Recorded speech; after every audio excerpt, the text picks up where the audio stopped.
Hi నమస్తే. మీ ముందుకి మళ్ళీ ఇంకొక వీడియోతో వచ్చాను. ఈ వీడియో ఏంటి అని అంటే లేడీ అఘోరి శ్రీనివాస్ గురించి.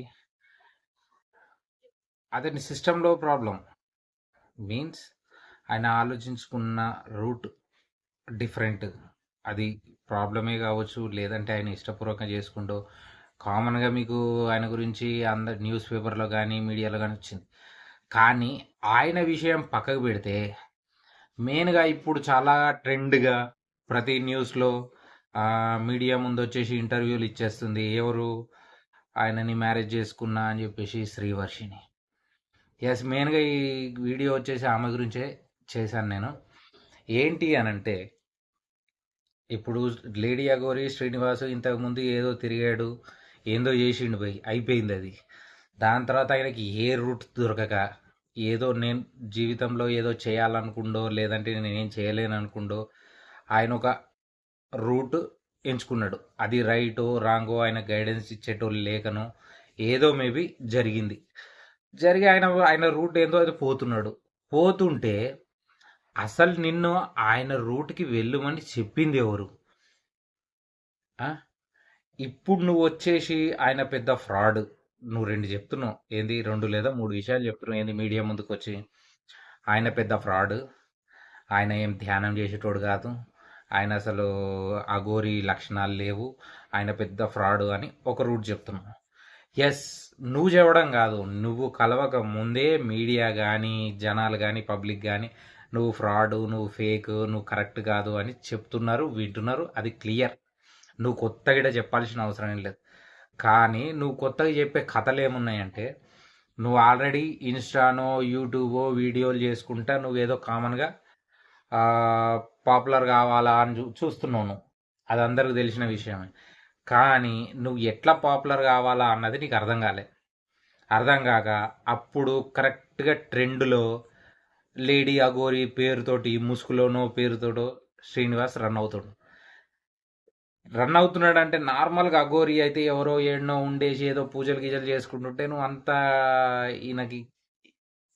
ఈయన వెనకాల పోయేదని కాదు. కానీ ఈయన కారు గీరు చూసే అబ్బో ఈయన ఏదో బిజినెస్ మ్యాన్స్ వాళ్ళ వీళ్ళతోటి ఏదో లింక్ ఉంది, ఈయనతోటి కలిస్తే ఏమైనా నాకు కూడా వెనకకు పడుతుంది, పైసలకి పైసలు పడతాయి, మార్కెట్కి మార్కెట్ అవుతా నేను అని నువ్వు ఏదో రకంగా ఫిక్స్ అయినావు. సరే, అక్కడ దాకా ఓకే, నువ్వు ఫిక్స్ అయినవో, నువ్వు కూడా ఆయన లెక్కనే ఏ బతుకు తెరువు కోసం పాపులర్ కావాలి అని చెప్పేసి నువ్వు ఫిక్స్ అయినావు. ఆయన ఎమ్మటే పడ్డావు. నేను పడలేను, ఆయన ఇక పైన నాతోటి మాట్లాడితే బాగుండదు, నేను నార్మల్గా యూట్యూబ్లో చూస్తుంటే మన థంబ్నెయిల్స్ చూస్తున్నా, ఇంకొకసారి నా గురించి అడిగితే చెప్పుతోటి కొడతా, చిత్తడి చేస్తా, ఏదో సంథింగ్ మాట్లాడుతాం. అసలు అవన్నీ మాట్లాడాల్సిన అవసరం ఏందమ్మా నీకు? ఆయన ఫ్రాడ్ ఫేక్ అయితే పోలీసు వాళ్ళు ఉన్నారు, ఆయనను శిక్షించడానికి కోర్టు ఉంది, వాస్తవానికి శిక్షించింది, జైలుకి పోయిండు, రిమాండ్కి పోయిండు, బయటికి వచ్చిండు. వాస్తవానికి ఈడ అసలు అందరికి తెలిసిన ముచ్చట, కానీ నీ మనసులో ఏముంది, అసలు నీ డ్రామా ఏందని మీడియా ముందు ఇంటర్వ్యూలు తీసుకుంటారు. ఆ మీడియా ముందు నువ్వు కావాల్సిన స్టోరీలు చెప్తున్నావు. అసలు నీ స్టోరీ నువ్వేందో నేను చెప్పాలనా? చిన్న 2 ముక్కలలో చెప్పేస్తా, వీడియోని కూడా పొడుగ్గా రాని చూడండి. ఏం లేదు, మార్కెట్లోకి ట్రెండ్లోకి వచ్చిండు, కారు గీరు బిజినెస్ మ్యాన్లతో జర లింకప్ ఉన్నట్టుంది, జర ఈయనతోటి పోతే నేను కూడా ట్రెండ్లోకి వస్తా అని అనుకొని వచ్చిన తర్వాత ఏమైంది, వాళ్ళు అప్పటికి వాళ్ళ ఫ్యామిలీ మెంబర్స్ ఏమన్నారు, అమ్మా నువ్వు ఈయనతోటి ఉండడం కరెక్ట్ కాదు అన్నారు. అప్పుడు నువ్వేమన్నావు, మా అన్నయ్య సొంత అన్నయ్య కాదు, ఈయన పెంచుకున్న అన్నయ్య, ఈయన నా మీద అథారిటీ చెలాయిస్తుండు, అది ఇదని చెప్పేసి ఆయన మీద కేసు పెట్టాను. ఇప్పుడు ఆయన కరెక్ట్ అయితే ఆ రోజు నువ్వు రాంగ్, వాస్తవం. ఓకే, అయితే ఇంకొక విషయం, అది అయిపోయిన తర్వాత నువ్వు ఏం చేసినావు? సరే, ఆయనతోట నేను నిలకడుకున్నావా? సరే, ఆయన కర్మగాలో ఏదో మేజర్గా ఆయన రిమాండ్కి వెళ్ళడానికి కూడా కారణం, స్టార్టింగ్లో ఆయన కేసులు నార్మల్గా పబ్లిక్లో ఇష్యూస్ అన్నీ నడిచినాయి, కానీ కేసు దాకా పోలే. ఎందుకు అని అంటే ఆయన అసలు నిజమైన అఘోరియా కాదా అనేది జనాలు కానీ మీడియా కానీ గవర్నమెంట్ కానీ అన్నీ. కానీ నువ్వు ఎప్పుడైతే ఆయన లైఫ్లోకి ఎంటర్ అయినావో 100% ఈయన ఫేక్. అని క్లారిటీకి వచ్చారు. మెయిన్గా ఏంటంటే ఆయన రిమైండ్ పోవడానికి కారణమే నువ్వు. క్లారిటీకి వచ్చేసారు. సరే వచ్చిర్రు. నువ్వేం చేసినావు? వచ్చినావు, పెళ్లి చేసుకున్నా, 10 మంది ముందు పబ్లిక్ ముందు నేను పెళ్లి చేసుకున్నా, మీడియాకి చెప్పినావు, అన్ని చెప్పినావు, అంత అయిపోయింది. మరి నువ్వు అంత పోరాడిన దానివి ఆయన జైలుకి పోయినా కూడా జెన్యున్గా నేను ఆయన భార్యనే, నేను ఆయన కోసం పోరాడతాను ఎందుకనలు? నువ్వు జెన్యున్ ఉంటా, ఆడు ఫేక్. సరే ఓకే, ఆయన ఫేక్, నువ్వు అన్నట్టు ఫేక్ అనుకుందాం. మరి నువ్వు ఎందుకు పోరాడలేవు? అంటే ఎట్లాగో రిమైండ్ పోయిండు, ఇంకా నేను ఆయన కోసం ఉంటే నన్ను కూడా తీసుకుపోయి బొక్కలు పెడతారు. కాబట్టి ఈయనకి నాకు సంబంధం ఏం లేదు. అంటే బిజినెస్ మ్యాన్ తోటి లింక్ ఉండి పైసలు వస్తేనేమో అగోరి లేడీ అయినా అగోరి నీకు నచ్చిండు. కేవలం పైసల కోసం ఏం పెట్టినావు? అప్పుడు ట్రోలింగ్స్ కూడా జరిగినాయి. సంసారం చేస్తేనేనా మొగుడు పెళ్ళం కలిసి ఉండేది, మనుషులతో కూడా చేయొచ్చు సంసారం, మనుషులతో కూడా కలిసి ఉండొచ్చు. ఎన్ని స్టోరీలు చెప్పినావు? అవన్నీ స్టోరీలు ఏం తెలుసుకోకుండా చెప్పినా. అప్పుడేంది? పైసలు కనబడ్డాయా? లేదంటే ఆయనకు వెనక ఏమన్నా బిజినెస్ మ్యాన్లు, లింకప్, ఫ్యూచరు, బ్యాంక్ బ్యాలెన్స్ ఏమన్నా కనబడ్డదా? చెప్పు. సరే మొన్న నార్మల్గా నువ్వేమంటున్నావు? ఆయనతోటి ఉన్నన్ని రోజులు కార్ల తిరుగుడు, డ్రైవింగ్, అది. మరి ఆయన రిమాండ్కి పోకముందు ఎందుకు చేయలేవు ఈ పని? అరే ఈయన తోడు ఉంటే ఒక వారంలో తెలిసిపోదా మనిషి సిస్టమ్? తెలిసిపోతుంది కదా. కన్ను ఎందుకు చేయలేవు? సరే అది అయిపోయింది. లవ్ అన్నావు, అయిపోయింది. మ్యారేజ్ అన్నావు, అయిపోయింది. కేసు కాడికి వచ్చేసరికి వదిలిచ్చేసుకొని ఏం చేసినావు? ఆయన జైలుకి వెళ్ళిపోయిండు, రిమాండ్కి వెళ్ళిపోయిండు. జైలు రిమాండ్ ఏదో సంథింగ్ ఏదో జరిగింది, వెళ్ళిపోయిండు, అయిపోయింది. సరే అయిపోయింది. ఇప్పుడు ఆయనకి అవసరం లేదు అనుకుంటా వదిలేసి కాముష్ నీ లైఫ్ నువ్వు చూసుకోవాలి. కానీ ప్రెస్సుల దగ్గరకు వచ్చి ఇంటర్వ్యూలు ఇచ్చుకుంటా వాడిని తాంతా గుత్తా, నువ్వు అమ్మ తాంతానికి గుత్తని, నీకేం అవసరం? నాకు అర్థమైతలేదు. ఆయనతో నీకు సంబంధం లేదన్నప్పుడు ఆయన గురించి ఆలోచించాల్సిన అవసరం నీకేముంది?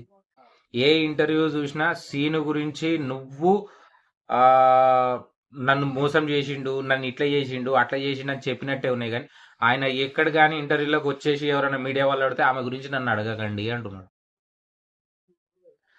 నీ గురించి అడగొద్దు, నీతోటి నాకు సంబంధం లేదు అని చెప్పేసి ఆయన క్లియర్గా చెప్పేటోడు. నేను ఏడబడతాడు ఇంటర్వ్యూలల్లో, నేను దంచుతా, నరుకుతా, కొరుకుతా అని చెప్పేసి ఆయనని కాముషుగా ఉండేటోడిని రెచ్చగొడుతున్నావా? లేదంటే రెచ్చగొట్టి మీడియాలోకి తీసుకొచ్చేసిన తర్వాత మళ్ళీ మన కలెక్షన్స్ కలెక్ట్ చేద్దాం అనుకుంటున్నావా? అసలు నీ ఇంటెన్షన్ ఏంది? చూడండి అన్న, మీరు చూసేటోళ్ళు అందరికీ అర్థమైపోయింది. కానీ అందరికీ ఏంటంటే మాట్లాడదామని అంటే ఎందుకులే అని అనుకుంటారు. కానీ నేను కూడా ఇన్ని రోజులు ఎందుకులే అని ఊకున్నా.